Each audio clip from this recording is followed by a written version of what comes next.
nous allons commencer dans quelques instants. Bonjour. Bonjour à tous. Le fonctionnement des micros, est-ce que vous nous entendez?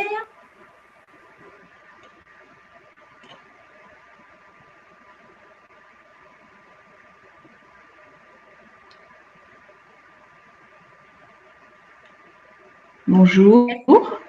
Est-ce que vous nous entendez toutes les deux? Nous allons commencer dans quelques instants.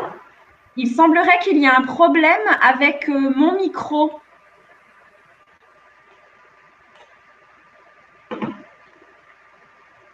Vous nous entendez toutes les deux?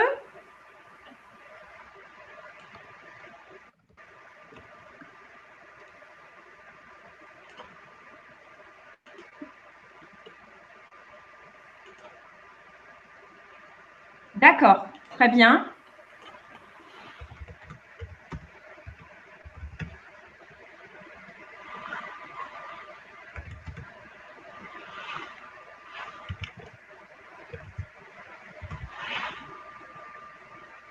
On va encore patienter quelques minutes parce que vous êtes très nombreux à vous être inscrits. Bonjour à tous. Il y a plus d'une centaine d'inscrits. Bonjour à ceux qui nous rejoignent.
Alors, on va encore patienter quelques minutes. Merci de votre présence. On attend encore plusieurs participants.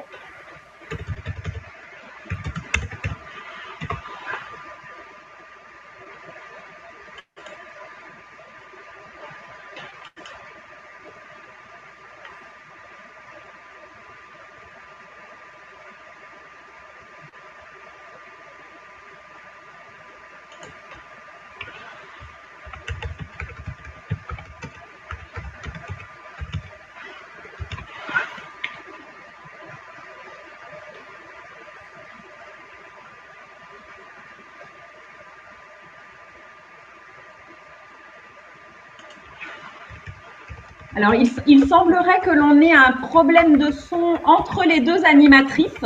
Donc, on est en train d'essayer de régler ce petit souci parce qu'on ne s'entend pas bien toutes les deux. Mais apparemment, les participants nous entendent. Donc, bon, je pense que c'est l'essentiel. Mais voilà, on va juste prendre quelques petites minutes pour régler ce problème.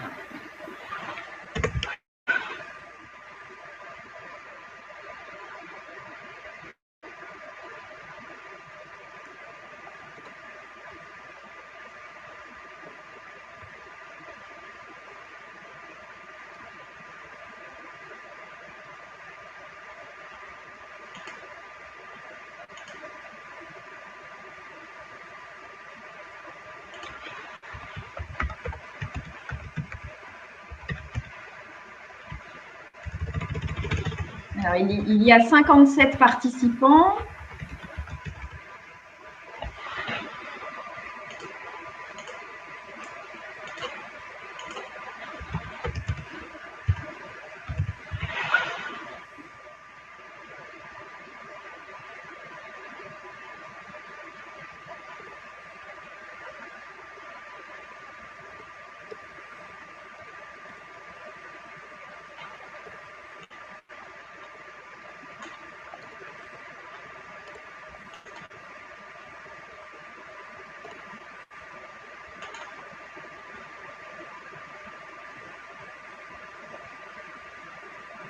Merci pour tous vos retours sur le chat concernant le son.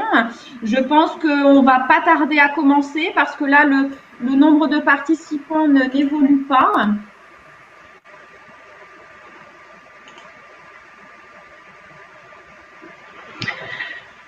Bien, nous allons pouvoir commencer. Nous avons quelques petits soucis techniques donc avec ma collègue, mais nous allons faire en sorte que cette présentation vous soit le plus favorable possible. Eh bien, nous allons donc commencer ce webinaire qui est donc destiné au référent Covid. Nous allons donc parler du référent Covid aujourd'hui. Donc d'abord, nous allons vous donner quelques informations pratiques, à savoir que cette présentation va se dérouler en 2 temps. Donc une première partie de présentation et puis une seconde partie dédiée aux questions. Donc compte tenu du nombre de participants, vous êtes nombreux aujourd'hui à nous rejoindre, les questions se feront uniquement par écrit, à tout moment à l'aide du chat situé en bas à droite de votre écran. Alors, si toutefois le mot du chat n'apparaît pas, pensez à réduire la fenêtre de présentation. Alors, nous avons également un modérateur, donc qui est une de nos collègues, Céline Ramos, qui est IPRP, qui est chargée de consigner donc vos questions au fil de la présentation.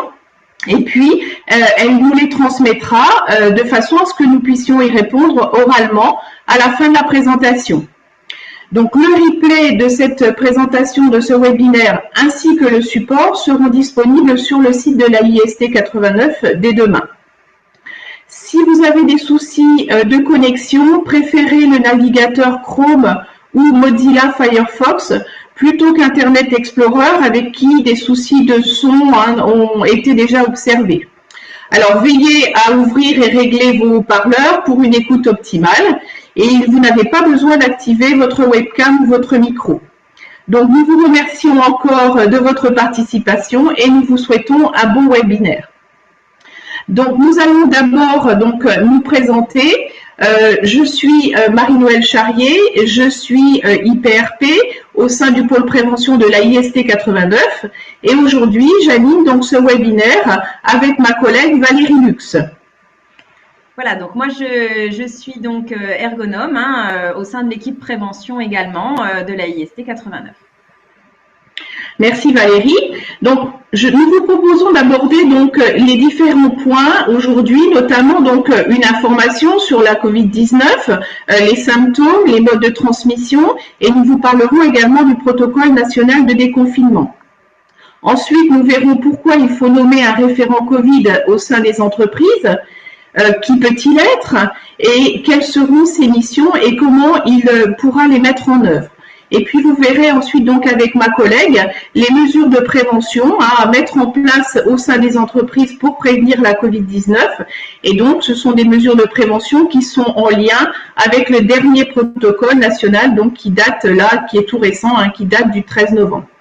Et puis, nous vous donnerons aussi quelques liens utiles qui vous permettront de vous tenir informés des nouvelles consignes sanitaires.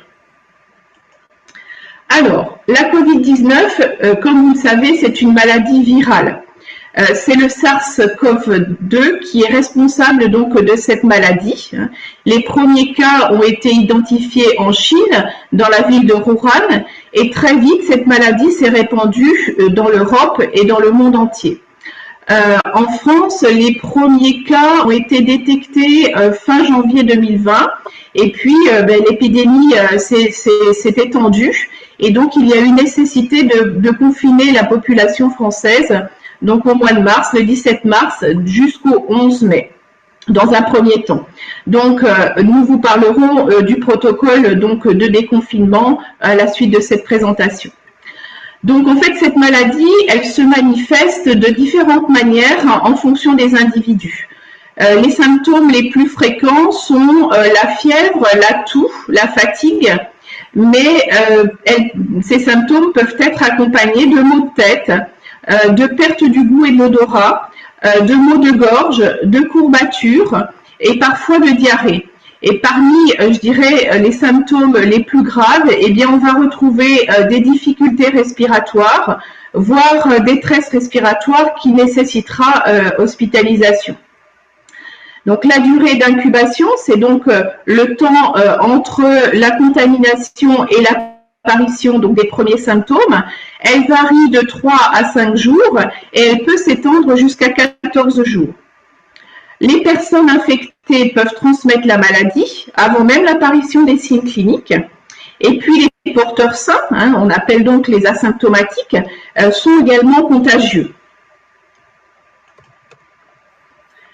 Alors, les modes de transmission de ce virus, eh bien, la contamination se fait essentiellement par les muqueuses. Les voies de pénétration dans l'organisme sont le nez, la bouche, les yeux. Donc, il existe donc 2 voies de contamination. La contamination directe par inhalation de gouttelettes projetées par personne contaminée, lorsqu'on se trouve en face à face, pendant une période d'au moins 15 minutes, à moins d'1 mètre et sans protection, sans masque ou sans visière. Et puis, il y a une deuxième voie de contamination qui est la contamination indirecte, c'est-à-dire lorsqu'il y a contact des mains avec une surface ou un objet contaminé, par des gouttelettes chargées de virus, et lorsqu'on se reporte les mains au visage pour se toucher les yeux, se toucher le nez ou mettre les mains à la bouche. Alors, pour le protocole national de déconfinement, donc comme je vous ai dit tout à l'heure, donc la population française a été confinée pour limiter la propagation, enfin pour limiter l'épidémie, les cas, a été confinée du 17 mars au 11 mai. Donc ensuite, pour reprendre l'activité économique et pour accompagner donc les entreprises dans la gestion des risques, du risque épidémique, le protocole national de déconfinement a été publié par le ministère du Travail. Donc il y a des mises à jour régulières de ce protocole, mais en date du 24 juin 2020 est apparue la nécessaire nomination donc d'un référent Covid.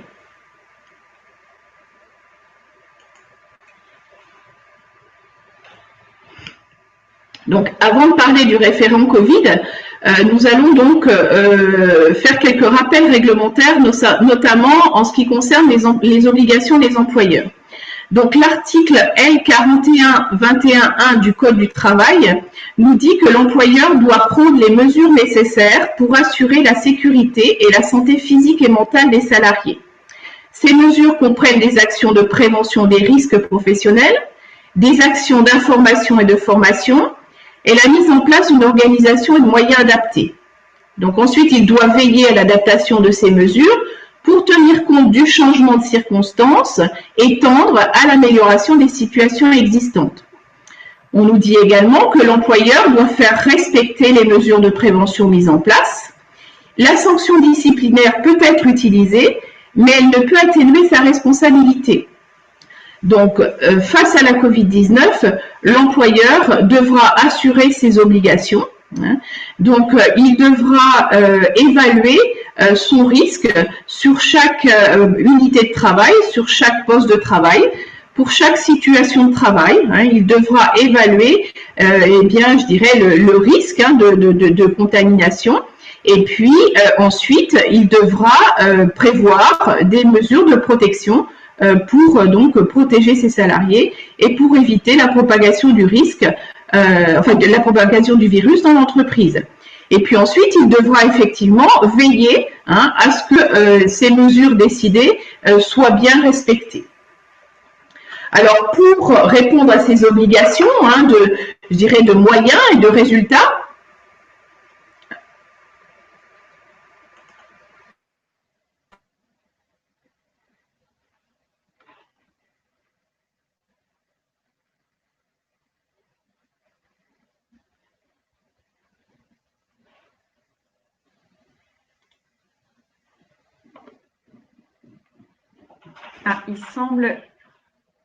il semble qu'il y ait un problème.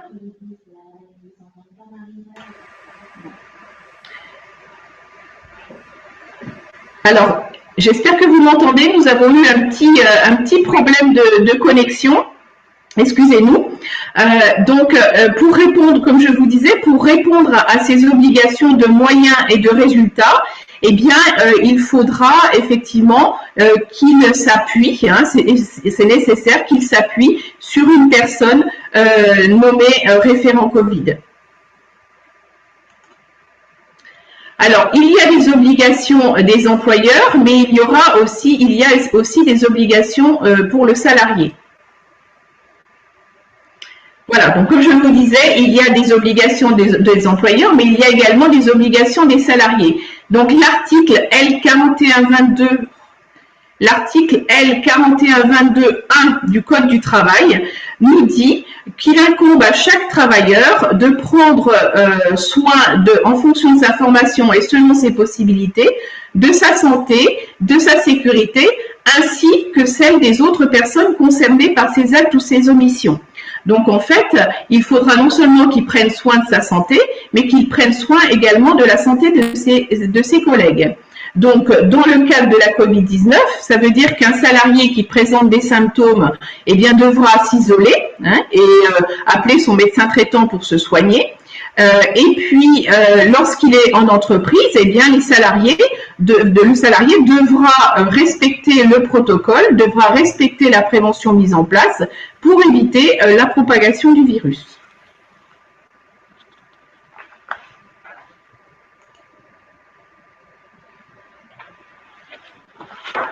Alors, pourquoi un référent Covid?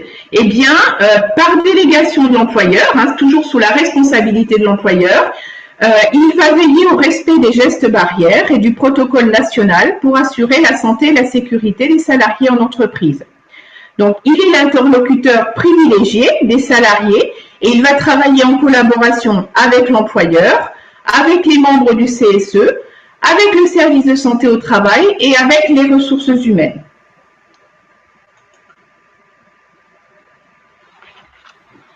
Alors, qui peut-il être? Eh bien, ça va dépendre de la taille de l'entreprise. Il peut être l'employeur lui-même. Il peut être également un préventeur hygiène, sécurité et environnement. Si vous avez un service HSE dans vos structures, eh bien, ça peut être un salarié donc du service HSE. Il peut être aussi le salarié désigné compétent. Vous savez que le Code du travail fait obligation à l'employeur de nommer un salarié désigné compétent pour répondre, je dirais, aux questions de prévention des risques professionnels. Il s'agit d'un article qui date du 1er juillet 2012. Et puis, le référent Covid pourrait être aussi un sauveteur secouriste du travail qui a été formé à la Covid-19. Mais aussi un membre du CSE, pourquoi pas, l'infirmier du travail, lorsqu'il existe un infirmier au sein de l'entreprise, ou un encadrant. En tout cas, je dirais quelqu'un qui soit sensibilisé, on va dire, aux risques professionnels et à la prévention des risques professionnels. Alors, idéalement, il vaudrait mieux que cette personne soit volontaire. Qu'elle soit compétente, comme je vous ai dit, pour les questions de santé-sécurité. Il faudra aussi que cette personne connaisse et maîtrise les gestes barrières, bien pour pouvoir effectivement communiquer et surtout pour pouvoir les faire respecter, ces gestes barrières au sein de l'entreprise. Il faudra que cette personne aussi, elle connaisse les postes de travail, puisqu'on va lui demander d'aider à évaluer le risque de propagation du virus. Donc, il faut absolument qu'elle connaisse bien les postes de travail. Et puis, il faudra que cette personne, elle soit reconnue par ses collègues. Donc, l'employeur devra communiquer quelle sera la personne désignée référent Covid, communiquer son numéro de téléphone, sa ligne directe, et communiquer aussi sur ses actions, ses missions, ce qu'elle doit faire. Alors justement, lorsqu'on parle de missions, donc les missions, voilà, elles peuvent être différentes en fonction, je dirais, de la taille de l'entreprise, en fonction de l'organisation, en fonction du contexte de l'entreprise, et en fonction des besoins. En tout cas, 3 grands types de missions. qui vont vous être détaillées donc par ma collègue tout à l'heure. Mais déjà, je peux vous dire donc des missions organisationnelles, des missions opérationnelles et des missions de communication et d'information. Donc, pour quelques exemples, en mission organisationnelle, eh bien, le référent Covid pourra éventuellement aider à rédiger un plan de prévention pour l'intervention des entreprises extérieures, par exemple. Il pourra aider l'employeur à la mise en place du télétravail. Il pourra éventuellement rédiger des plannings pour la désinfection et la désinfection des locaux.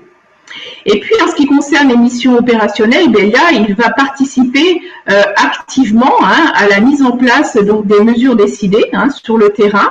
Donc, pour exemple, ça pourrait être effectivement organiser le plan de circulation dans l'entreprise pour éviter les croisements. Ça pourrait être aussi organiser le planning pour que les personnes arrivent à des périodes un petit peu différentes sur la matinée pour éviter de se croiser également. Voilà, aussi l'approvisionnement des savons, du gel hydroalcoolique par exemple, des équipements de protection individuelle spécifiques. Voilà. Et puis, un autre type de mission qui n'est pas des moindres, c'est-à-dire des missions de communication et d'information. Donc, on a dit que c'était l'interlocuteur privilégié des salariés. Donc, il devra communiquer donc sur les gestes barrières, veiller à ce que ces gestes barrières soient non seulement bien respectés, mais surtout bien compris également. Donc, il sera en veille permanente sur le sujet et il devra être à l'écoute des besoins. Alors, comment va-t-il mettre en œuvre donc ces missions? Eh bien, il faudra définir précisément les missions du référent Covid. Donc là, ce sera le rôle de l'employeur de réellement communiquer auprès des salariés le champ d'action qui a été autorisé donc au référent Covid. L'employeur devra communiquer donc auprès des salariés le nom, comme je vous ai dit tout à l'heure, le nom, le numéro de téléphone, et communiquer en fait les missions du référent Covid. Et puis, l'employeur devra donner au référent Covid les moyens d'assurer sa mission. Donc, c'est-à-dire du temps dédié donc à ces missions. Et puis, il devra aussi lui donner des moyens techniques. C'est-à-dire éventuellement, par exemple, un poste informatique pour qu'il puisse aller se renseigner sur les différents sites, des mises à jour des consignes sanitaires, par exemple. Donc, je vais laisser la parole donc à ma collègue qui va vous parler effectivement donc des mesures de prévention à mettre en place dans l'entreprise, donc en lien avec le dernier protocole qui est très récent et qui date donc du 13 novembre. Je vous remercie. Bien, merci Marie-Noëlle. Donc, je vais poursuivre effectivement avec les mesures de prévention. Puisque eh bien, le dernier protocole nous précise que conformément aux principes généraux de prévention, eh bien, la reprise et la poursuite de l'activité dans les entreprises et les établissements doivent conduire en fait par ordre de priorité, comme l'indiquent les principes généraux de prévention. Donc, on va dans un premier temps évaluer les risques d'exposition au virus. On a effectivement la notion de document unique d'évaluation des risques professionnels et on va le voir dans les prochaines diapos un petit peu plus en détail. Ensuite, nous allons mettre en œuvre des mesures de prévention visant à supprimer les risques à la source. Alors là, par exemple, eh bien, on peut évoquer le télétravail qui va avoir pour vocation de supprimer les risques à la source. On va essayer également de réduire au maximum les expositions qui ne peuvent être supprimées.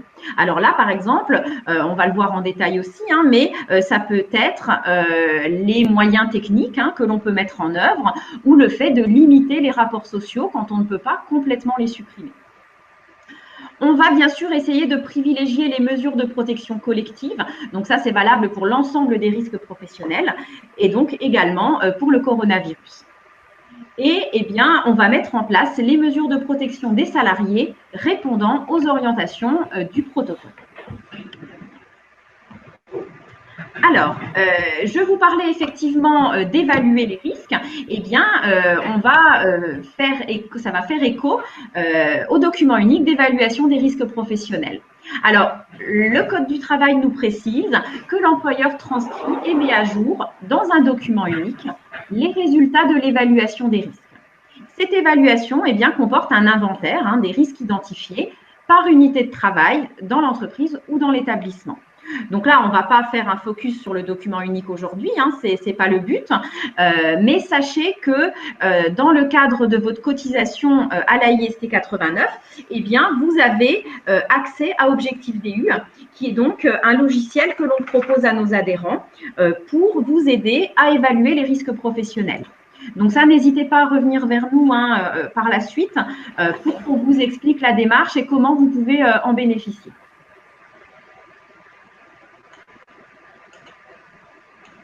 Alors, le document unique dans le contexte sanitaire actuel.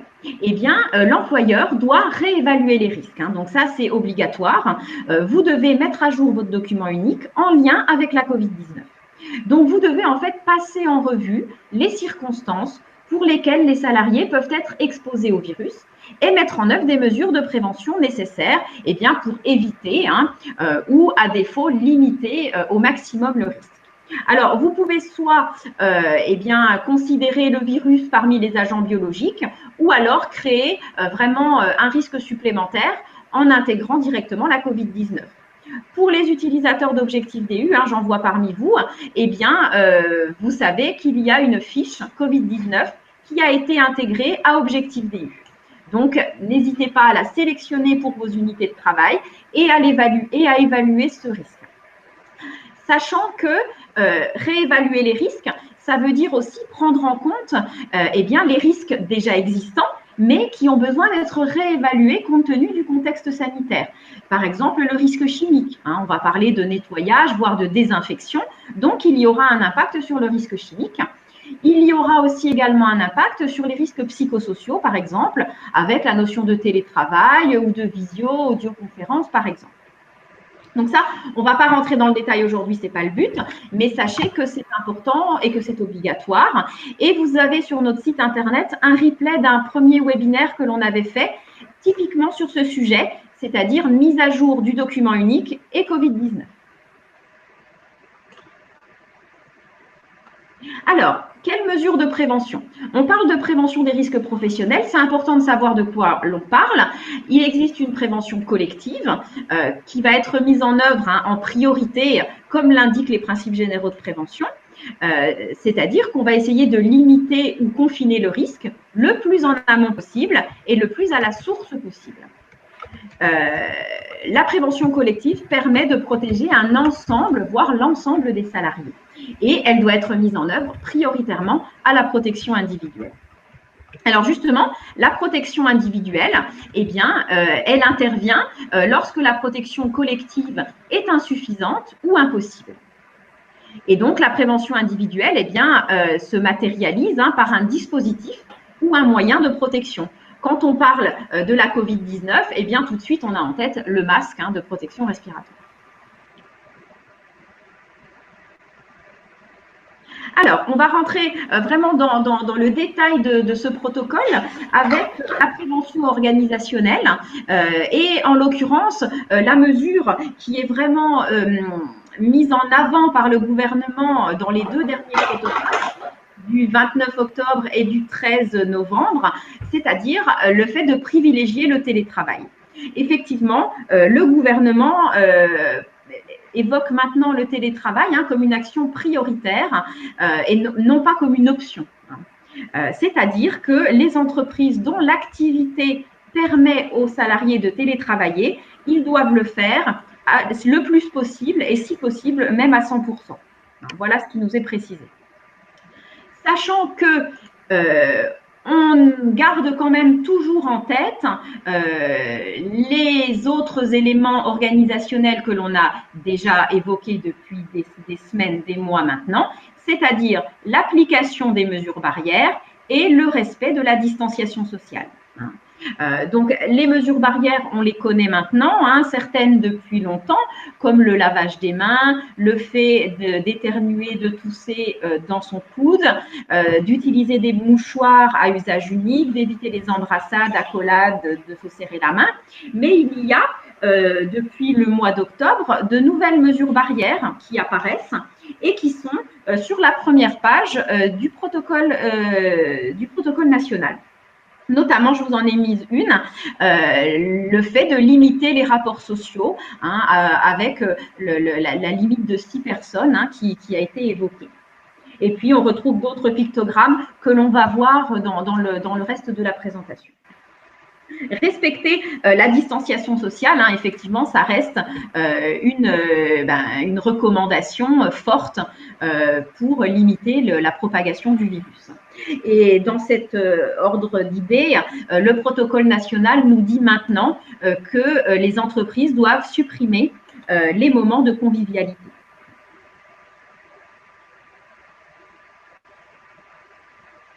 Alors, toujours dans cette prévention organisationnelle, on nous précise qu'il faudrait lisser les horaires de travail. Alors, dans quel but? L'idée étant d'éviter toujours les regroupements, les attroupements de personnes.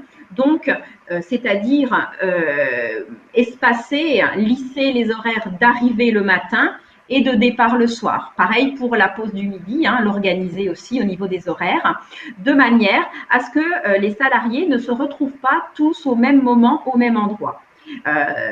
Par exemple, à l'entrée d'un bâtiment, au moment de badger, dans les tourniquets, dans les ascenseurs, sur le parking, dans les escaliers, etc. On a bien compris, on évite le regroupement, l'attroupement de personnes. Ensuite, une notion aussi assez nouvelle, c'est le fait que l'employeur doit promouvoir, favoriser l'utilisation de l'application Tous Anti-Covid et donc même l'autoriser et la favoriser même pendant les heures de travail. On nous dit également de favoriser les réunions en audio, visioconférence, lorsque c'est possible, bien sûr. L'idée étant aussi toujours de limiter les regroupements de personnes et d'éviter le plus possible les rapports sociaux. Lorsque ces actions-là ne sont pas possibles, on va essayer de privilégier les outils et les matériels individuels de façon à éviter la propagation du virus par les contacts indirects. C'est ce que ma collègue vous a expliqué tout à l'heure, les deux voies de contamination directe et indirecte.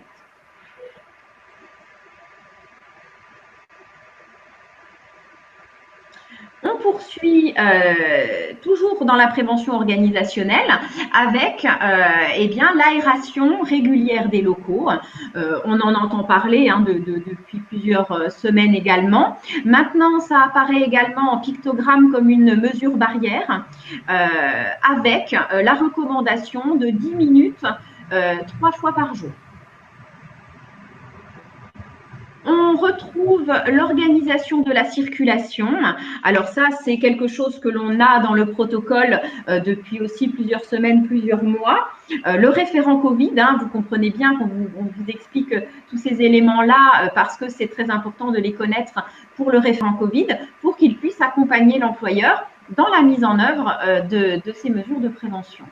De même, donc, pour l'organisation de la circulation, il y a des actions qui peuvent être menées, par exemple, dans les mesures opérationnelles, missions opérationnelles du référent Covid, comme le balisage, éviter les croisements de personnes, favoriser une entrée, une sortie, notamment dans les bâtiments recevant du public.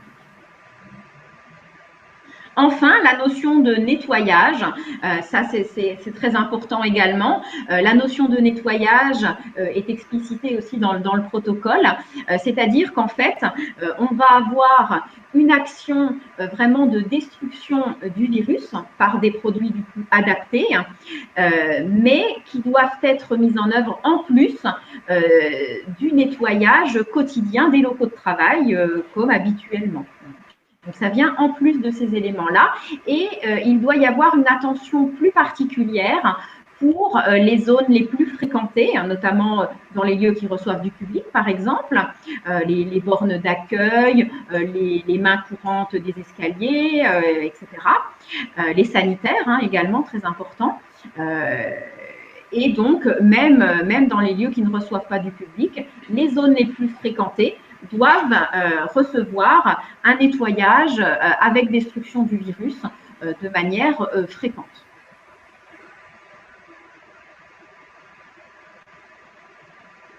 Alors, on a vu les mesures, la prévention organisationnelle, hein, qui est quand même très développée, hein, dans le protocole. Il ne faut pas oublier qu'il y a aussi des moyens techniques qui peuvent être mis en place, du coup connus par le référent Covid également. Tout ce qui va concerner les barrières physiques, on en voit, hein, qui sont mises en œuvre notamment dans les lieux recevant du public et qui vont donc permettre aussi, hein, de limiter la propagation, la transmission du virus. Et puis, ce qui concerne également, hein, la ventilation mécanique.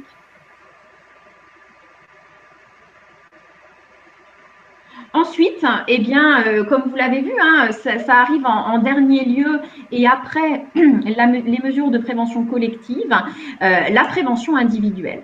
Alors, pour ce risque, c'est essentiellement, pas que, mais essentiellement quand même le port du masque grand public systématique au sein des entreprises lorsque l'on se trouve dans des lieux collectifs clos. On va voir après, hein, ce que nous précise aussi le protocole selon les différentes situations de travail. Alors, masque grand public de préférence réutilisables qui vont couvrir à la fois le nez, la bouche et le menton. Il doit vraiment être couvrant de manière eh bien, à limiter, hein, la propagation des gouttelettes. Et ils doivent répondre à la norme AFNOR, hein, qui vous est indiquée ici, hein, S76001. Alors, c'est important, hein, la durée d'utilisation maximum du masque, peu importe le type de masque, hein, jetable, chirurgical, comme on le voit ici, ou le masque grand public, un maximum de 4 heures, et au-delà, on le renouvelle. Alors, c'est important également, hein, et c'est précisé dans le protocole, c'est-à-dire le port du masque intervient en complément des autres mesures de prévention organisationnelle et collective, c'est-à-dire distanciation, gestes barrières, etc.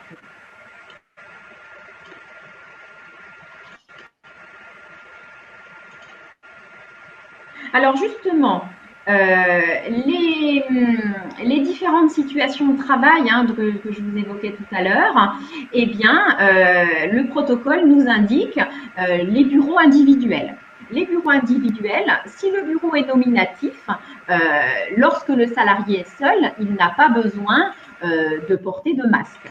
Par contre, dès lors qu'un collègue arrive dans le bureau ou que le salarié emprunte les espaces communs, sanitaires, photocopieurs, bureaux, enfin couloirs, etc., à ce moment-là, il remet son masque. Dans les ateliers, c'est un petit peu plus compliqué. Il y a différents types de mesures qui peuvent être mises en place si on veut un retrait temporaire, par exemple, du masque. Notamment que la ventilation, l'aération soit conforme à la réglementation, que le nombre de personnes présentes soit limité, qu'on ait un respect de la distanciation et dans ce cas-là, on portera une visière. En extérieur, eh bien, on nous précise que le port du masque est nécessaire en cas de regroupement ou d'incapacité de respecter la distanciation. Deux autres situations sont évoquées. Dans les véhicules, lorsque vous utilisez des véhicules dans le cadre de votre travail et que vous êtes plusieurs, hein, au-delà de 2 personnes, eh bien, le port du masque est obligatoire. Et également, ne pas oublier la contamination indirecte et donc d'avoir une hygiène des mains et un nettoyage, désinfection du véhicule, des surfaces. Enfin, dans les lieux recevant du public, eh bien, on est dans le cadre d'un port du masque obligatoire.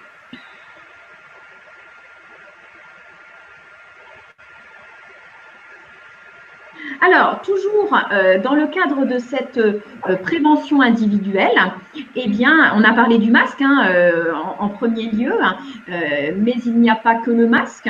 Il peut y avoir les lunettes, les blouses, les gants, la visière, mais cela doit dépendre de votre activité professionnelle. Je m'explique.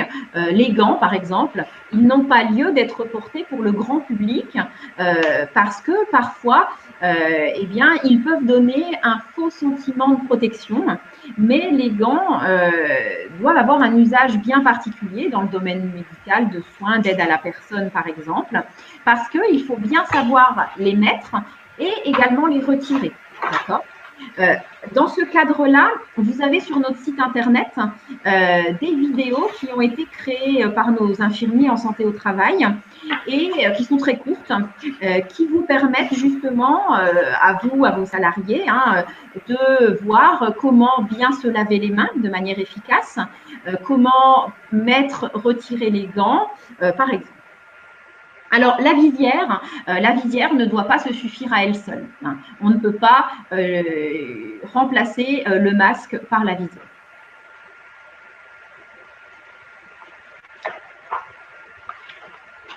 Alors, ma collègue vous a expliqué les missions, le rôle du référent Covid. Tout ce que l'on vient de développer peuvent aider le référent Covid dans sa nouvelle mission.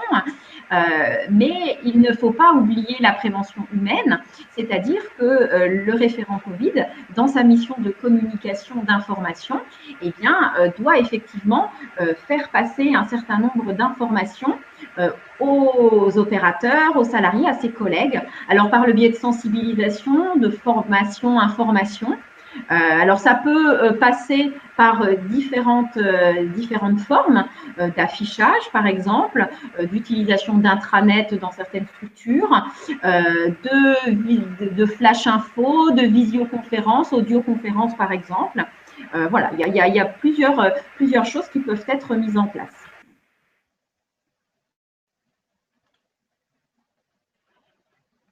Alors, le protocole national, effectivement, précise également que pour certaines populations, les employeurs doivent accorder une attention toute particulière.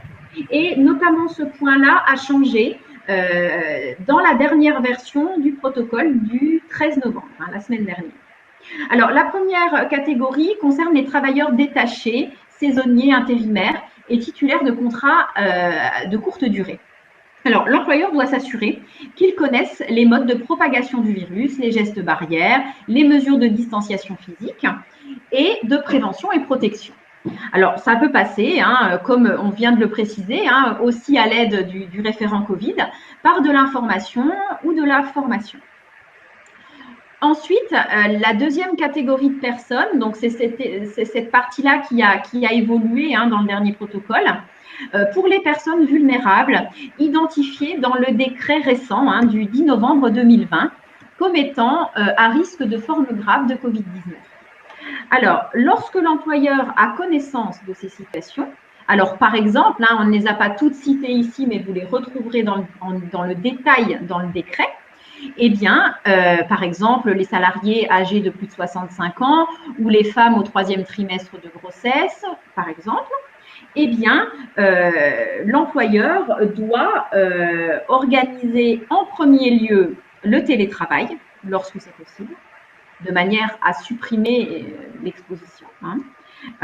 En deuxième lieu, si le télétravail n'est pas possible, mettre en œuvre des mesures de protection renforcées du travail présentiel. Donc là, vous avez dans le protocole toute une liste de ces mesures. Je vous en donne quelques exemples. Par exemple, bureau individuel ou limitation du risque par des écrans de protection, par exemple. Ou alors, vigilance particulière quant au respect des gestes barrières et port d'un masque de type chirurgical. Donc, il y en a plusieurs comme ça. Donc ça, c'est en deuxième lieu.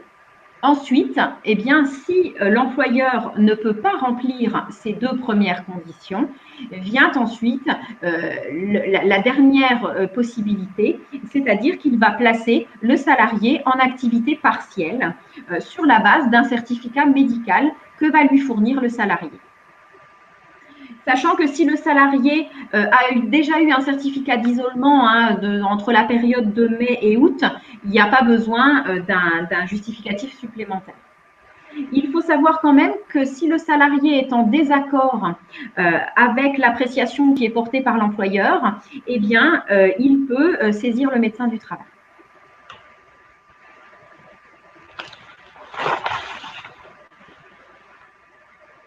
Alors, nous allons voir, pour terminer, la prise en charge d'un salarié symptomatique. Quel protocole vous allez devoir appliquer? Et donc, quel rôle aussi le référent Covid peut avoir dans la connaissance de ce schéma-là, de cet arbre décisionnel finalement, et comment va-t-il pouvoir conseiller l'employeur? Alors, on nous indique que l'entreprise doit rédiger, en lien avec le service de santé au travail, une procédure adaptée à la prise en charge sans délai des personnes symptomatiques. Alors, comme vous l'a expliqué ma collègue au début de la présentation, on connaît les différents symptômes, eh bien, on va devoir agir de 3 façons. En premier lieu, nous allons isoler la personne symptomatique, protéger et rechercher les éventuels signes de gravité. Alors, effectivement, nous allons, dans un premier temps, isoler la victime dans une pièce dédiée, aérée, avec un port de masque chirurgical. Alors, bien sûr, ensuite, la conduite à tenir va dépendre de l'état de la victime et s'il y a présence ou non de signes de gravité. Dans ce cas, pour pouvoir effectuer cette étape, eh bien, vous allez mobiliser le professionnel de santé dédié à l'établissement. Soit vous avez un professionnel de santé interne à l'entreprise, une infirmière en santé au travail, infirmier en santé au travail par exemple, ou alors, eh bien, ça peut être le référent Covid, justement, ou un sauveteur secouriste du travail qui aura été formé à la Covid-19. Les mises à jour et actualisations des compétences actuellement intègrent la formation à la Covid-19. Alors, ensuite, 2 cas de figure. Une absence de signe de gravité, auquel cas on organise le retour au domicile après confirmation d'un avis médical auprès du médecin traitant ou du médecin du travail. Par contre, si le référent Covid, le SST, etc., a un doute et pense qu'il peut quand même y avoir des signes de gravité, à ce moment-là, on va composer le 15 et suivre les consignes qui vont nous être données.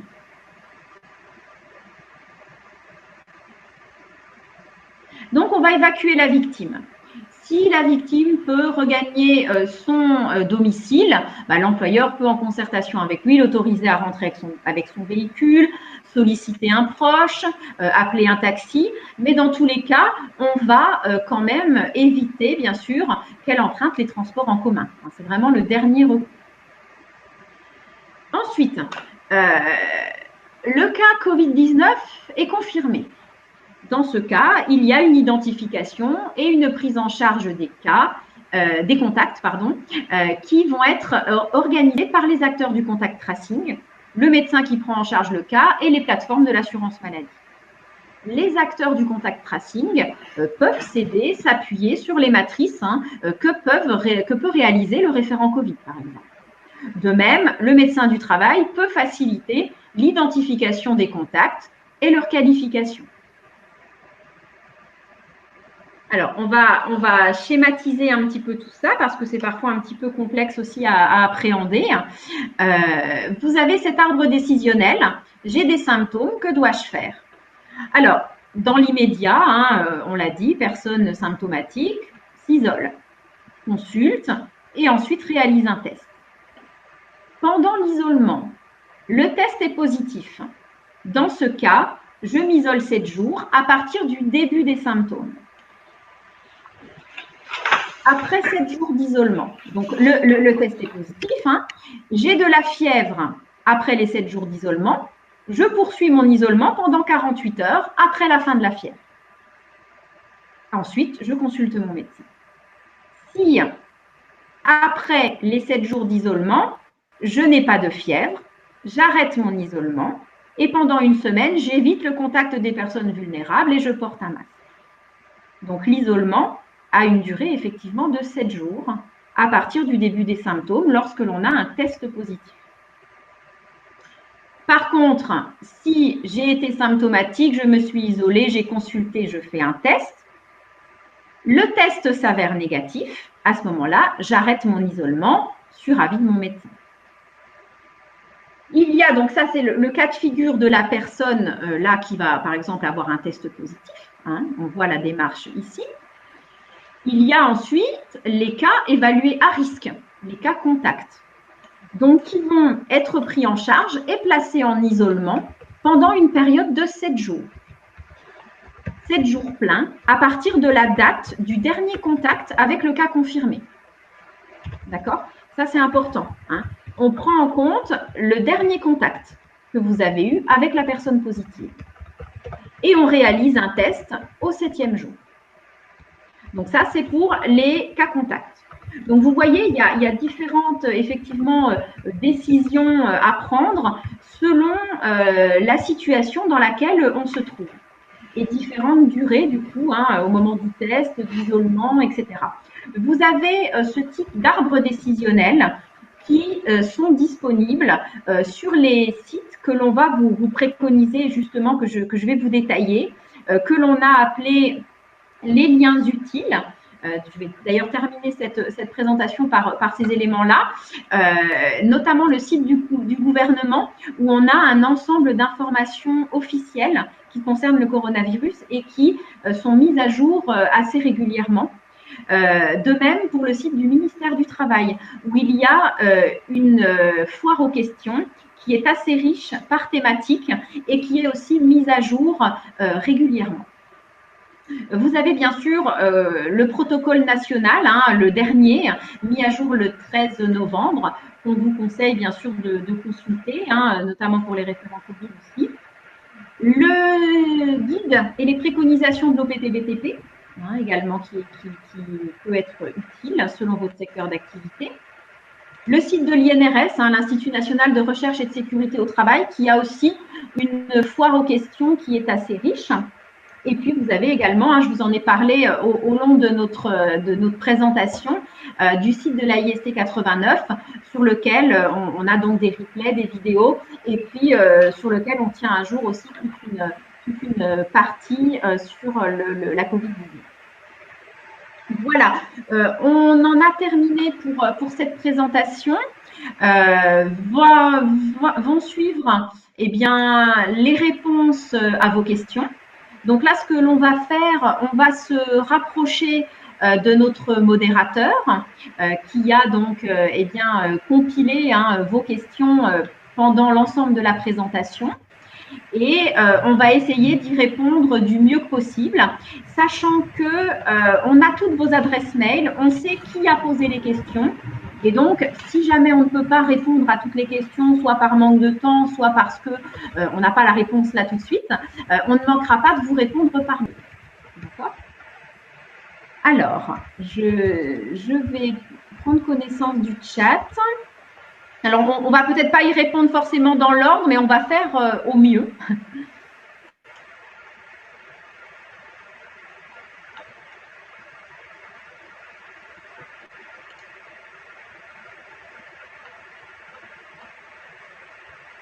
Alors, je vois une dernière question. Peut-on laver les masques jetables ? Alors, effectivement, on a entendu, notamment dans les médias, avec une association connue, UFC Que Choisir, qui a mis en évidence cet élément-là. Pour le moment, c'est assez récent. A priori, ils ont fait des tests pour dire qu'ils étaient tout aussi filtrants que les masques grand public, malgré le lavage. Pour le moment, si on suit les recommandations que l'on a jusqu'à présent par les différents organismes, on nous dit que ce sont des masques jetables et donc à jeter et à renouveler au bout de 4 heures. Peut-être attendre un petit peu sur ce sujet. On n'a pas, nous, à notre niveau, d'informations différentes que ce que vous avez peut-être pu entendre dans les médias récemment.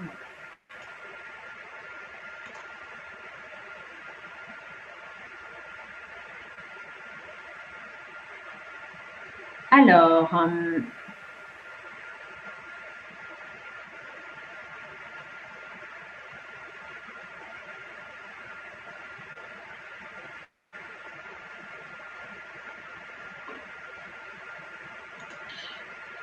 Alors moi j'ai une question qui concerne effectivement les masques. Faut-il que l'employeur fournisse les masques? Donc oui, en effet, hein, l'employeur doit fournir les équipements de protection individuelle spécifiques Covid-19, notamment les masques.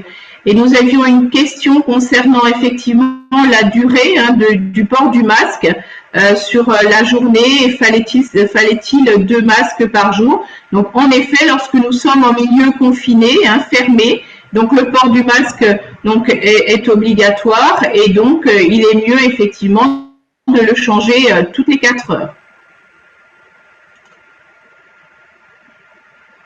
Alors, on a une question qui nous dit pourriez-nous nous indiquer le nombre de masques que l'employeur doit mettre à disposition des salariés par jour? Donc, on a précisé, ça dépend de la durée du temps de travail. Il faut les renouveler toutes les 4 heures. Donc, les 4 heures ne sont pas remises en cause à ma connaissance.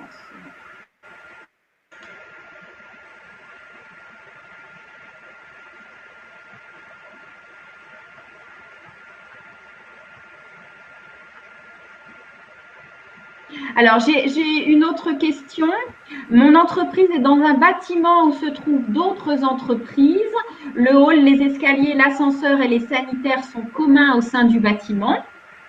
Certaines personnes se promènent sans masque, peut-être parce qu'elles sont seules dans leur bureau. Néanmoins, si elles sont porteuses sains, c'est un risque.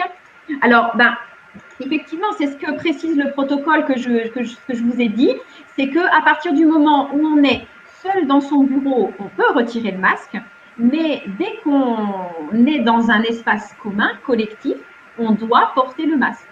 On est dans un espace clos, en milieu professionnel, on doit porter le masque.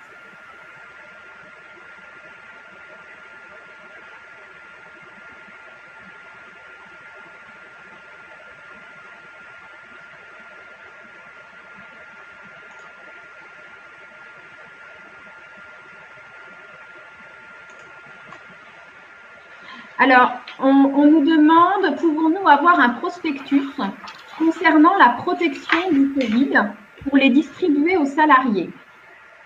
Alors, je n'ai pas très bien compris. Vous parlez d'une plaquette de prévention. Alors, vous avez vraiment beaucoup de documents sur les sites du gouvernement, de l'INRS, OPPBTP, etc. Il y a des affiches, des plaquettes. Nous avons également à l'AIST 89 créé une plaquette dédiée à la Covid-19 qui est sur notre site internet. Voilà, après, à vous de voir ce que vous mettez derrière. Est-ce que ce sont les mesures de prévention, l'information de la maladie, les symptômes, les tests, etc. Mais sur les liens utiles qu'on vous a donnés, vous avez vraiment un nombre important de documents d'information. Alors, une autre question qui concerne la norme pour les produits de nettoyage. Donc, effectivement, il existe une norme du produit donc virucide. Il s'agit de la norme NF-EN 14476. Mais vous retrouverez dans le protocole national, vous avez cette norme, vous avez tout ce qui concerne la désinfection, toutes les informations qui concernent la désinfection. Alors, je vais prendre une autre question. Comment nous organiser pour les temps de repas? Quelles sont les distanciations nécessaires? Alors, pareil, dans le protocole, il y a aussi de développer la restauration collective.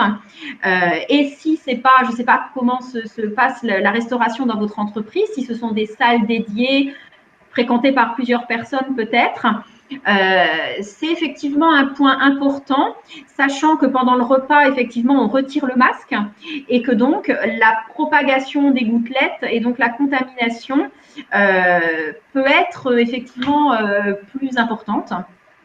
Donc, vous pouvez mettre en place des roulements, des plages horaires, de manière à ce que les personnes soient très éloignées, bien 1,50 m quand même, et le mieux étant, comme on le disait, de limiter les rapports sociaux c'est-à-dire qu'il y ait vraiment le moins de personnes possible en même temps dans cet espace dédié et qu'il y ait bien un nettoyage des surfaces avant, après. Voilà, et sachant que quand on mange, effectivement, on n'a pas le masque, et si en plus, effectivement, on parle en même temps, on peut d'autant plus propager des gouttelettes.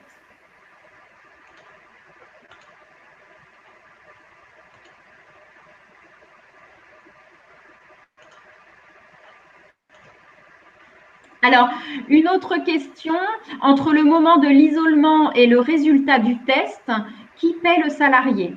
Alors, effectivement, on dit que le salarié doit s'isoler, hein, bien sûr, pour ne pas contaminer les autres. Voilà. Il peut y avoir deux cas de figure. Si le salarié est malade, eh bien, il a consulté son médecin et éventuellement, il est en arrêt de travail. Donc, voilà, il est en arrêt. S'il est cas contact, il peut aussi avoir des symptômes et du coup avoir un arrêt de travail. Il peut aussi être en isolement en télétravail, par exemple.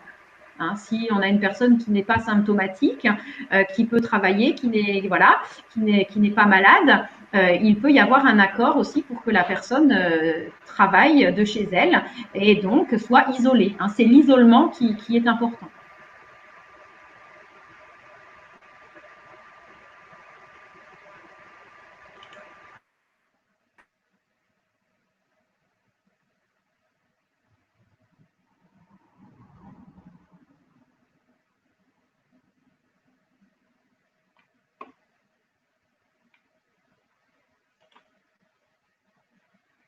Alors, on a des questions concernant, alors je pense le logigramme que je vous ai expliqué, et pour les cas contacts, après 7 jours, ils font le test, ils restent en isolement jusqu'à l'obtention des résultats. Alors, je vais réexpliquer ce logigramme pour les cas contacts. Donc, en fait, si vous êtes cas contact, vous allez avoir un appel de l'assurance maladie qui va vous dire que vous êtes cas contact. À ce moment-là, vous êtes placé en isolement pendant une période de 7 jours plein. Mais la période d'isolement commence à partir du dernier contact que vous avez eu avec votre collègue, la personne qui est positive. Si effectivement vous avez vu votre collègue positif le mercredi, vous allez vous isoler 7 jours pleins à partir du mercredi. D'accord? Et on fait le test au bout du 7e jour. Parce que parfois, ça peut être un petit peu tôt au moment où vous apprenez que vous êtes cas contact pour faire le test. Le risque, c'est qu'après le test revienne négatif parce qu'il a été fait trop tôt. Voilà.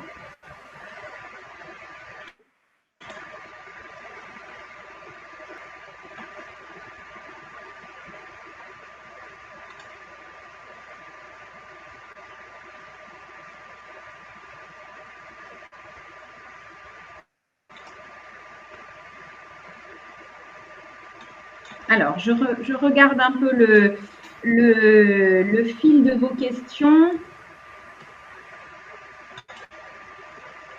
Je crois que ma collègue a quelques problèmes de connexion. Du coup, j'essaie de voir en même temps voilà, vos différentes réactions. Alors, il y a des questions également sur le document unique. Alors, le document unique doit effectivement être mis à jour en lien avec la Covid-19. Hein, le protocole national est là pour vous donner les orientations, les recommandations concernant les mesures de prévention.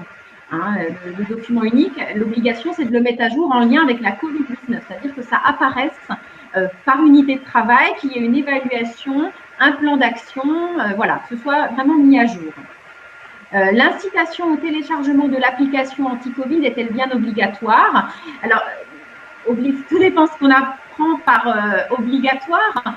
Si vous voulez, c'est cité dans le protocole national, c'est-à-dire qu'il est effectivement indiqué que l'employeur doit favoriser son utilisation pendant le temps de travail.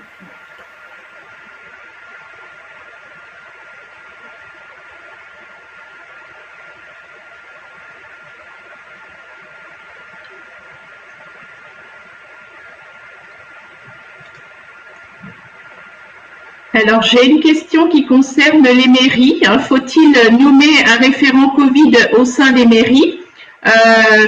Pourquoi pas, hein, dans la mesure où il s'agit effectivement d'une recommandation. Oui, il faudrait nommer un référent Covid pour pouvoir répondre effectivement à l'évaluation des risques et à la mise en place de moyens de prévention.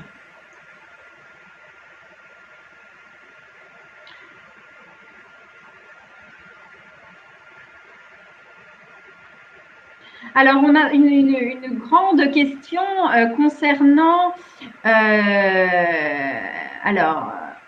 les modalités de désignation de ce référent, les informations réglementaires, si cette personne a une fonction à temps plein en dehors de cette attribution, comment sont considérées les heures supplémentaires dédiées à la lutte contre la Covid. Alors, c'est un vaste sujet, j'ai envie de dire, dans le sens où le référent Covid apparaît, en fait, comme ma collègue vous l'a expliqué, dans le protocole national de la version de juin. Il y est toujours indiqué, hein, maintenant, effectivement, mais il n'y a pas de mandat qui soit dédié au référent Covid. Il apparaît effectivement dans ce protocole.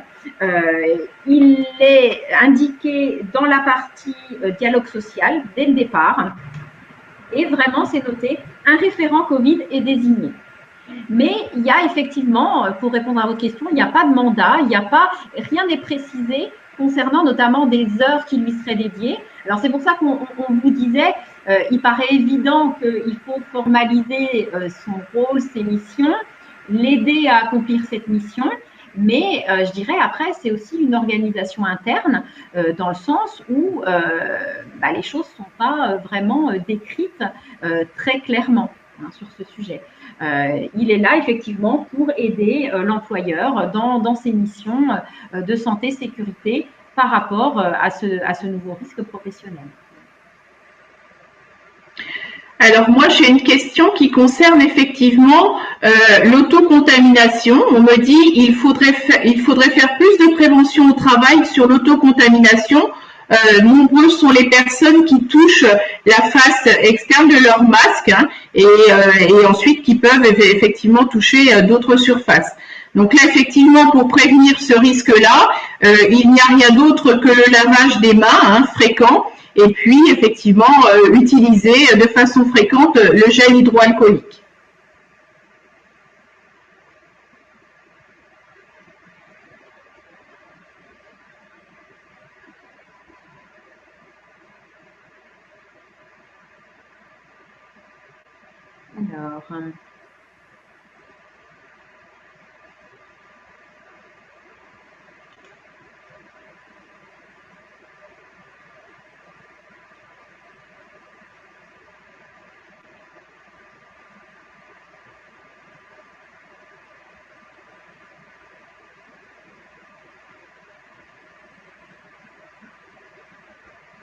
Alors, une remarque, question en même temps, mais qu'on ne parle jamais de la prise de température très répandue en Italie, par exemple.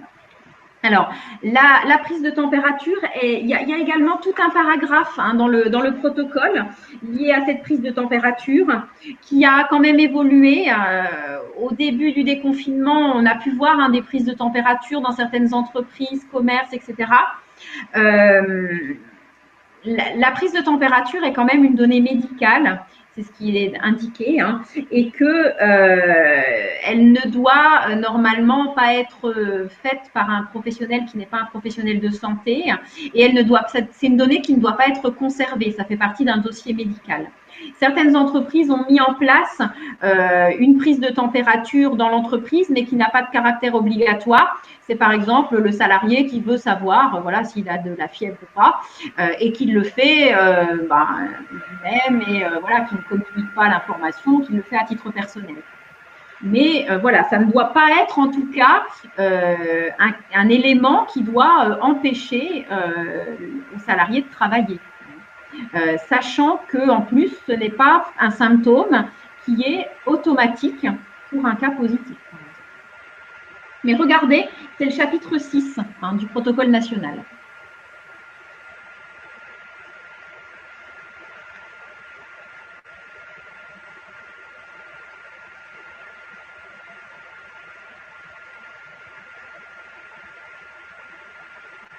Alors, je remonte le fil de vos questions.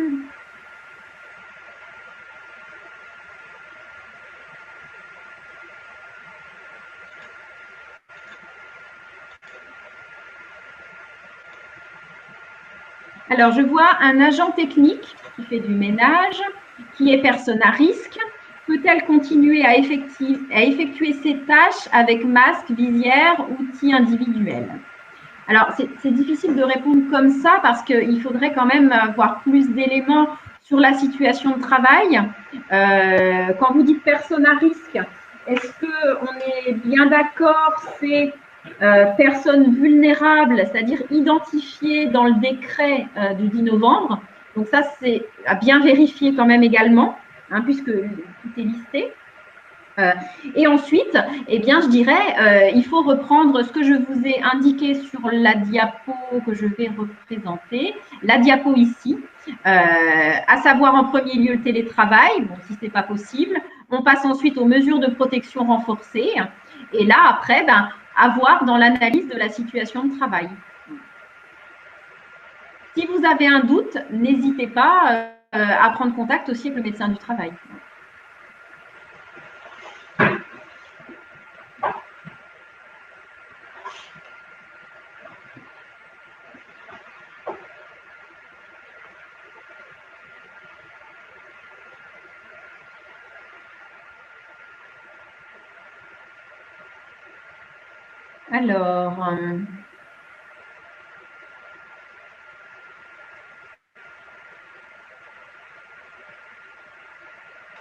Alors, je pense qu'on a traité beaucoup de questions. J'essaie d'avancer le...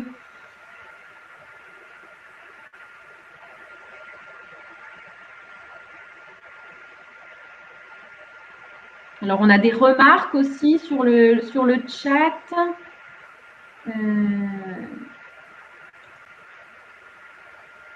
Alors, quelqu'un nous demande qui peut-on contacter pour un échange, questions-réponses sur les différentes procédures.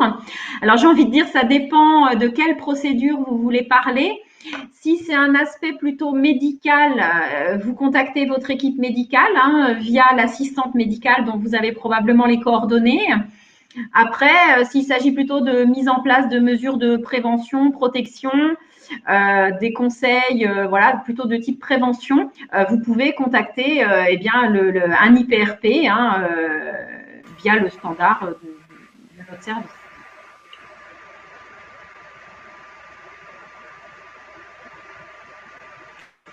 Alors, suite de ma question précédente, qui ne peut pas être référent Covid? Ben, là, on prend un peu les choses à l'inverse, mais je vais voilà, vous remettre la diapo de ma collègue. Alors, j'avoue que je ne me souviens plus forcément de votre question précédente. Est-ce que vous pouvez peut-être préciser un petit peu parce que voilà, on vous a indiqué donc qui peut l'être et puis ce qui nous semble effectivement important, hein, c'est-à-dire qu'il faut quand même qu'il y ait quelqu'un à cette fonction qui ait les compétences hein, en termes de santé et sécurité, qu'il y ait déjà quand même une affinité. La maîtrise effectivement des gestes barrières, quelqu'un qui soit reconnu par ses collègues, volontaire également sur ces sujets et qui connaît bien les postes de travail. Mais il faut quand même qu'il y ait une compétence hein, pour les questions de santé et sécurité.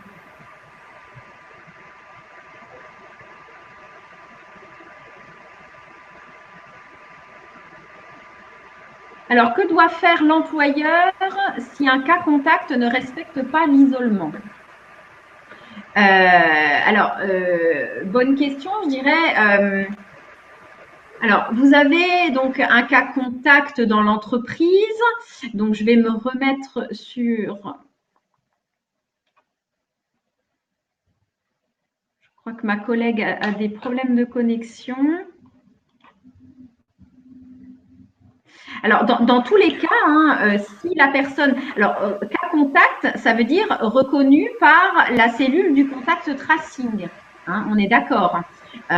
Donc, c'est quelqu'un qui a été contacté par l'assurance maladie. On lui a dit qu'il était cas contact, c'est-à-dire qu'il a été en exposition plus de 15 minutes sans masque avec une personne positive, l'employeur est au courant, cette personne ne doit pas revenir dans le collectif de travail. Donc après, je dirais, c'est pas moi qui vais vous dire quelles mesures éventuellement disciplinaires ou voilà vous devez prendre, mais cette personne doit être isolée.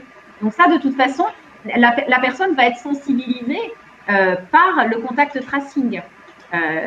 Donc après, si vous voyez que cette personne revient dans l'entreprise, bah, il faut lui demander de repartir et de s'isoler. Mais elle peut effectivement être en télétravail, mais isolée du reste du collectif de travail.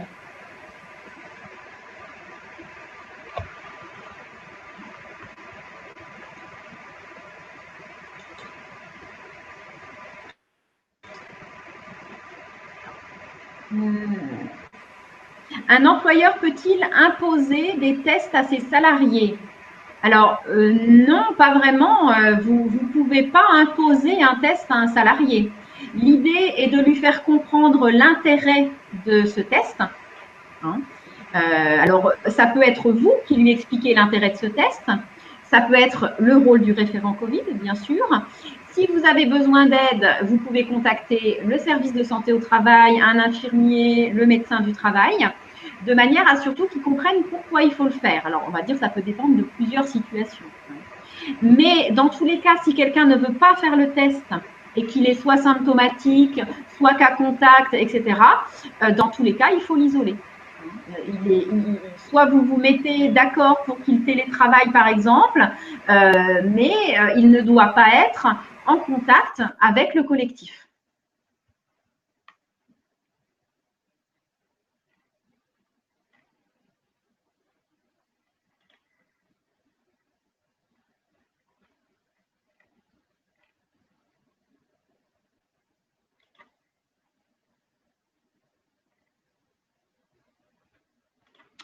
Alors,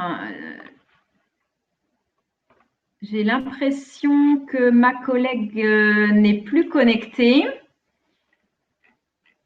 Je ne sais pas si tout le monde m'entend bien, me voit bien. Alors, le diaporama est retiré.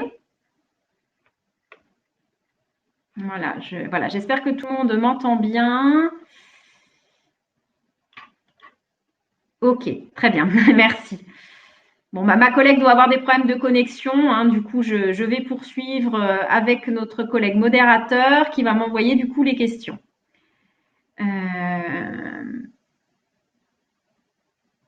Alors, nous parlons des personnes cas contact ou positives, oui, effectivement, mais quelles mesures… Oh là, alors, tout s'est enlevé.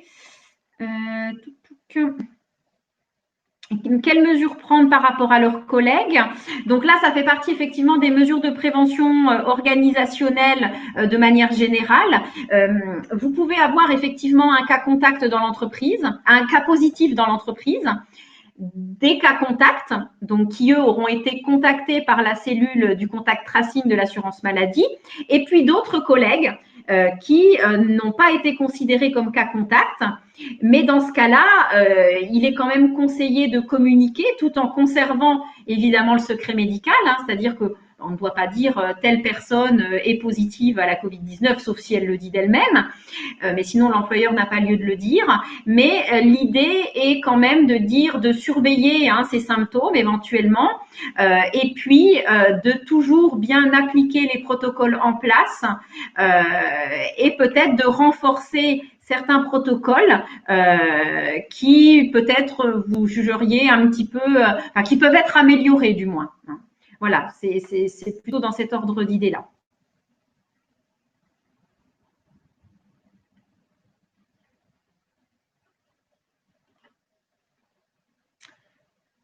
Alors,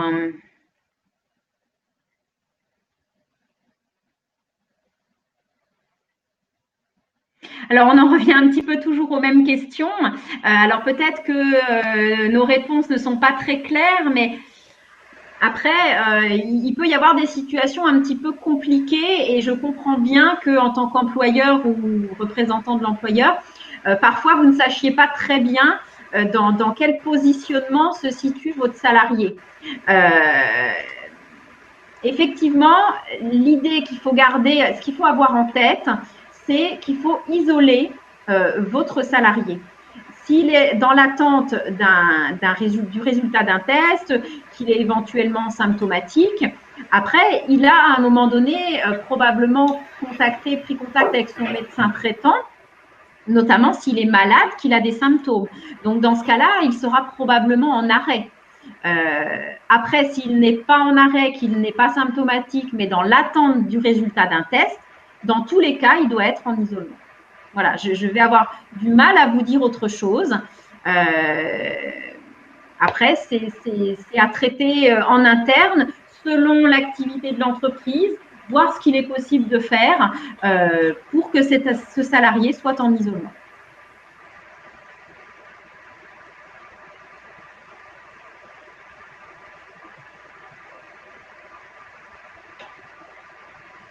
Alors, effectivement, on a une question toujours sur les cas contacts. On considère un cas contact à partir du moment où, effectivement, il a eu un appel de l'assurance maladie, du contact tracing, qui l'informe qu'il a été en contact, selon les conditions qu'il doit remplir, avec une personne testée positive.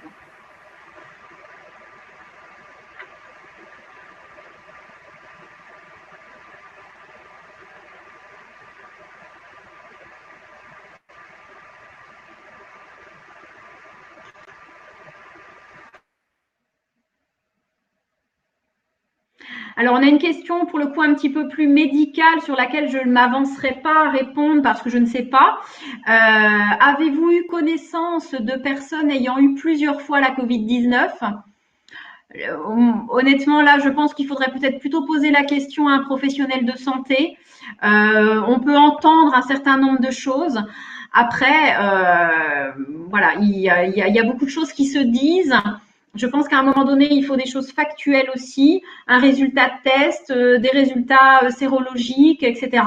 Donc là, pour le coup, je ne m'avancerai pas sur ce type de sujet parce que c'est pour le coup pas notre domaine d'intervention.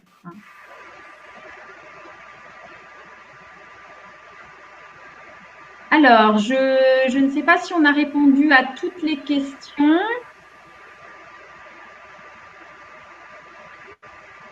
Je vais voir ce que me dit notre modérateur.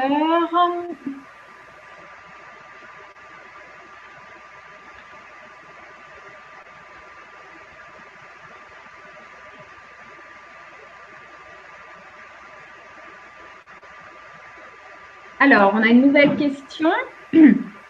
Dans l'entreprise, les salariés portent le masque. Ils échangent quelques minutes plusieurs fois dans la journée. Qui est cas contact en cas de positivité d'un collègue?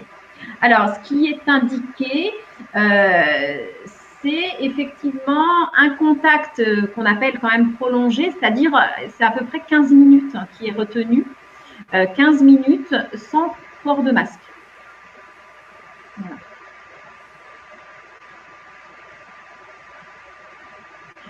Sachant qu'on vous l'a dit dans la présentation, le port du masque intervient en plus des mesures barrières. Ce n'est pas parce qu'on a un masque que l'on ne doit pas tenir compte des mesures barrières. Peut-on encore effectuer les formations recyclage de nos salariés SST en groupe? Et oui, quelles sont les obligations? Alors, nous formons et nous recyclons des SST. Nous avons 2 formatrices à la IST 89 et les dernières consignes de l'INRS, puisque c'est une formation qui est suivie par l'INRS, les formations peuvent continuer à avoir lieu, sachant qu'il y a quand même un protocole que les formateurs doivent mettre en place pendant les formations.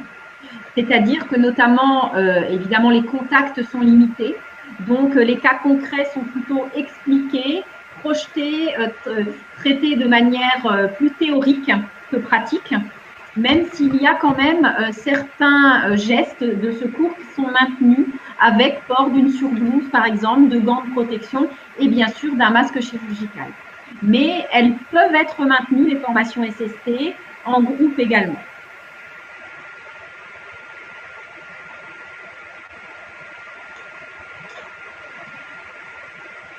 Alors, je poursuis le fil du chat. Alors, on a une question concernant la participation financière pour le lavage des masques non jetables des salariés. Alors, effectivement, l'employeur doit fournir les masques de protection respiratoire. Alors, soit il fournit des masques jetables, soit il fournit des masques grand public, donc lavables. Après, il s'agit effectivement d'une protection. Et donc, logiquement, l'employeur doit effectivement proposer l'entretien des masques de protection. Alors, c'est effectivement tout un protocole aussi à mettre en œuvre, mais logiquement, il doit effectivement participer au nettoyage, à l'entretien, au renouvellement, savoir combien de fois ces masques sont lavables, etc.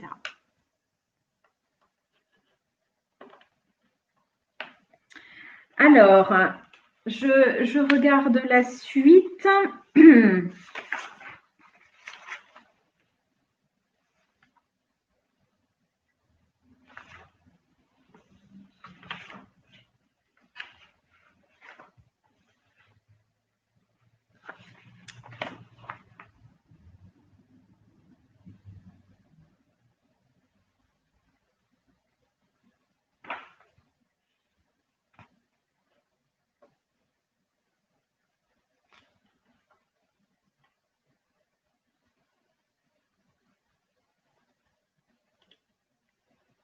Alors, je pense que c'est la même personne. Alors, j'ai d'autres questions qui sont arrivées. Voilà, donc c'est toujours la même personne concernant le lavage des masques. Avez-vous une directive à fournir? Oui, alors une directive, pas particulièrement. Je ne sais plus si dans le protocole national, il faudrait le reprendre dans le détail concernant les masques, si c'est noté clairement. Si c'est le cas, je pense qu'il faut vous appuyer sur ce document, puisque c'est ce qui fait foi en ce moment pour la protection des salariés face à l'épidémie de Covid-19. Je suis en train de regarder en même temps.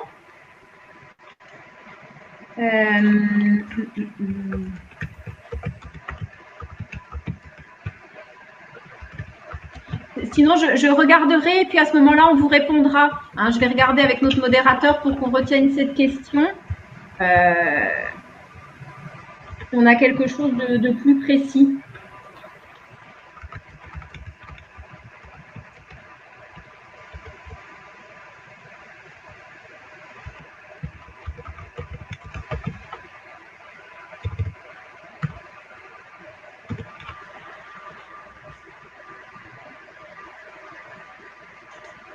Alors, on avait eu une question que j'ai perdue dans le fil concernant l'évacuation des déchets, je crois.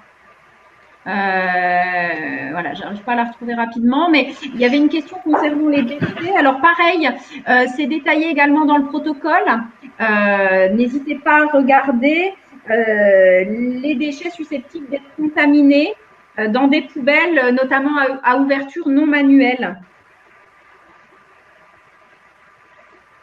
Et avec, alors j'arrive pas à retrouver. J'arrive pas à retrouver le paragraphe là tout de suite. Voilà, ça y est, je l'ai. Les déchets, voilà, potentiellement souillés, sont à jeter dans un double sac poubelle, à conserver 24 heures dans un espace clos, réservé à cet effet avant élimination dans la filière d'ordures ménagères. Avec, comme je vous l'ai dit, une poubelle à action pédale.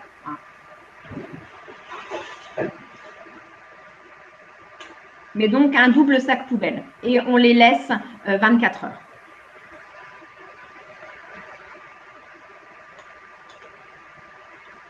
Alors, je reprends la suite. parce que ma collègue a toujours des problèmes de déconnexion. Donc ça, on a répondu.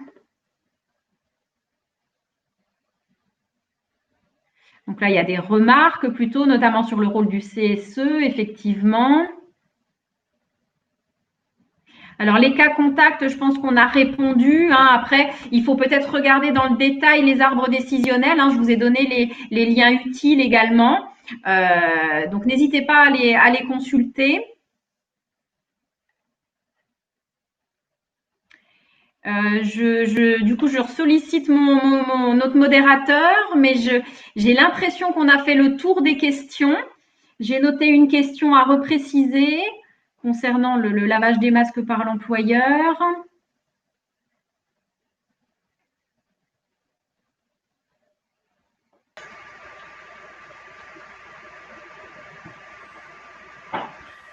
Où peut-on se faire tester dans Lyon? Alors là, j'ai pas sous les yeux tous les points de dépistage dans Lyon. Je vous dirais de tête, je sais que l'hôpital faisait des tests. Vous avez le centre d'examen de santé qui faisait des tests. Et puis le laboratoire. Alors là, je parle d'Auxerre pour le coup. Là, je ne sais pas pour toute Lyon. Mais allez sur le site de Santé publique France, je pense que, ou de l'ARS, je pense que tous les points de dépistage sont indiqués.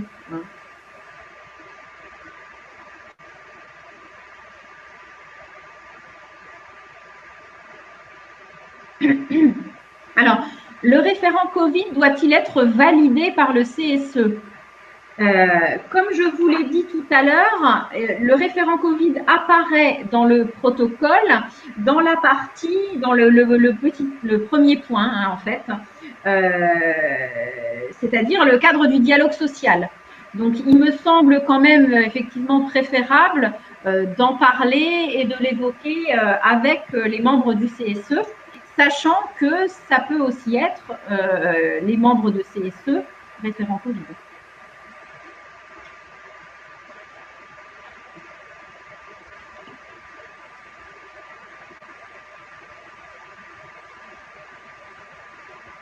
Alors, officiellement désigné, validé en conseil d'administration pour une association, là, je ne saurais pas vous dire si ça doit apparaître sur votre PV, etc. Je ne sais pas. On nous précise juste qu'il doit être désigné. Donc, ça veut dire qu'à un moment donné, effectivement, il faut qu'on puisse, il faut que l'entreprise, l'employeur puisse dire, voilà notre référent Covid, que tout le monde le sache dans l'entreprise, que le référent Covid le sache lui-même, évidemment. Enfin, voilà, il faut quand même montrer qu'il a été désigné et qu'il est connu de tous.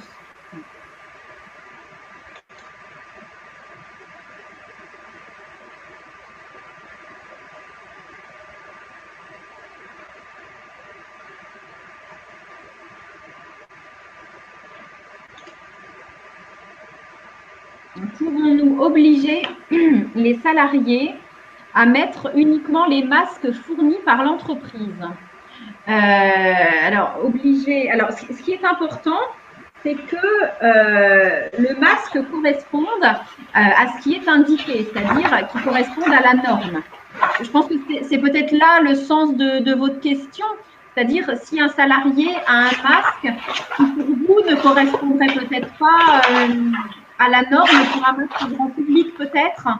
Je pense que c'est ça le fond de la question, c'est qu'il doit effectivement correspondre à la norme qui est précisée dans le protocole et qu'on vous a indiqué tout à l'heure. Et qu'il soit aussi renouvelé s'il est porté plus de 4 heures.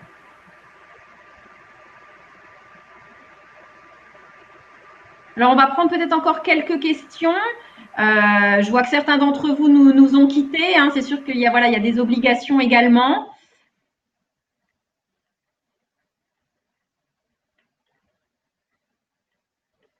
Je pense qu'on est à peu près à jour des questions.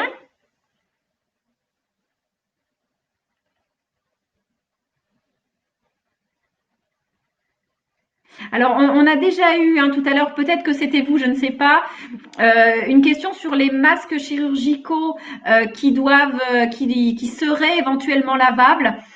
je vais dire, je suis dans le même état de connaissance que vous, c'est-à-dire ce qu'on a entendu récemment par une association connue, hein, UFC Que Choisir, qui a priori fait des tests et qui effectivement apparemment émet l'idée qu'ils seraient lavables et qu'ils auraient surtout un pouvoir de filtration identique que les masques non lavables, lavables mais non jetables plutôt. Pour le moment, je ne saurais pas vous apporter de réponse claire et scientifiquement prouvée. Voilà. Je ne veux pas m'avancer sur ce sujet-là, je n'ai pas plus d'informations.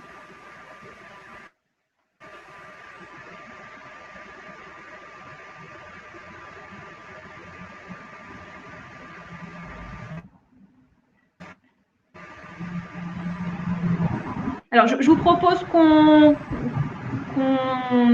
arrête bientôt la présentation. Alors, peut-être encore une ou deux questions.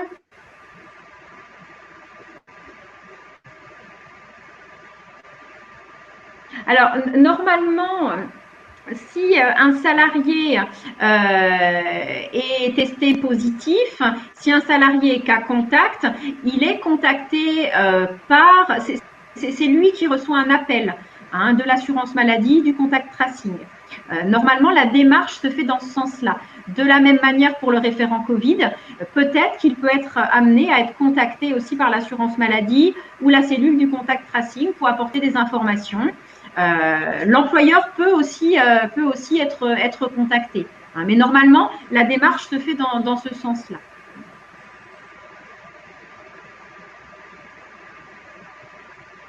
Je vois que certaines personnes sont encore en train d'écrire.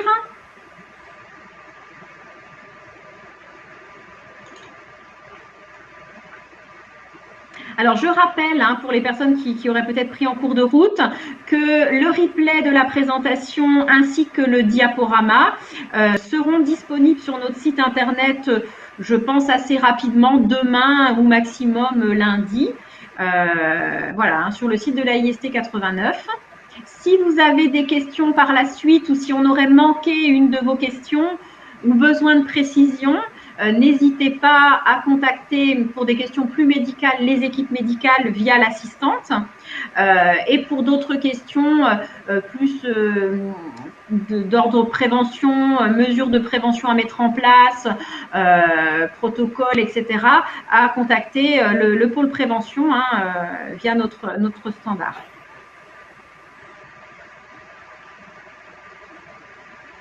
Alors, les questions concernant les climatisations, le renouvellement d'air, etc., si c'est suffisant, c'est difficile de répondre comme ça parce que je ne connais pas vos locaux, vos installations. Ça ne veut pas forcément dire grand-chose.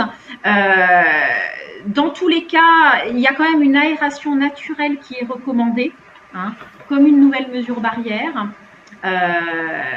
Si évidemment il n'y a pas de fenêtre, bon ben là effectivement ça va vous être compliqué de faire une aération naturelle.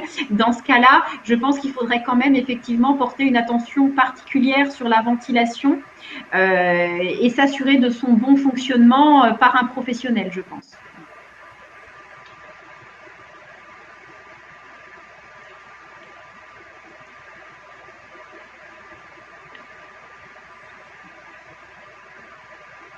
Oui, Monsieur Cacré, effectivement, de nombreuses questions. On essaie d'y répondre au mieux, voilà, malgré les problèmes techniques, l'état de connaissance aussi de la situation, puisque c'est quand même nouveau pour tout le monde, même si maintenant ça fait quelques mois, mais les choses évoluent.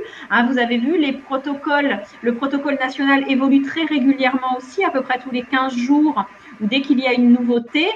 Donc, voilà, c'est compliqué pour tout le monde, notamment pour le référent Covid, dont les missions sont nouvelles, de se tenir informé et d'appliquer toutes ces recommandations.